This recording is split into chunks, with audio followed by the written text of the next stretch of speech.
আসসালামু আলাইকুম রহমতুল্লাহ। প্রিয় দর্শক, কেমন আছেন? আশা করি ভালো আছেন। প্রিয় দর্শক, 8 দিনের ছুটির সুযোগ সরকারি চাকরিজীবীদের। চলুন বিস্তারিত জেনে নিই। প্রিয় দর্শক, আগামী আগস্ট মাসে মাত্র 2 দিনের নৈমিত্তিক বা ঐচ্ছিক ছুটি নিলে 2 দফায় দীর্ঘ অবকাশ উপভোগের সুযোগ পাচ্ছেন সরকারি কর্মকর্তা কর্মচারীরা। সরকারি ছুটির ক্যালেন্ডার অনুযায়ী সাধারণ ছুটি, সাপ্তাহিক ছুটি এবং মাঝের 2 কর্মদিবসে ছুটি নিলে মোট 8 দিনের অবকাশ কাটানো সম্ভব হবে।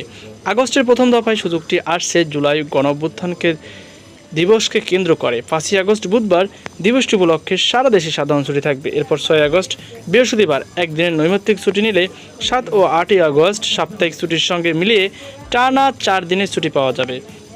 মাসের শেষ সপ্তাহে একই দিনের আরেকটি সুযোগ রয়েছে চাঁদ দেখা সাপেক্ষে।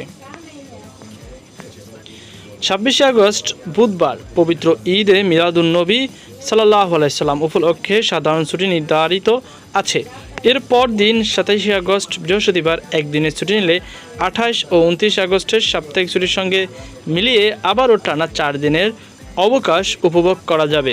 সব মিলিয়ে আগস্ট মাসে মাত্র 2 কর্মদিবসে ছুটি নিলেই সরকারি চাকরিজীবীরা 2 দফায় মোট 8 দিনের দীর্ঘ ছুটি কাটানোর সুযোগ পাবেন।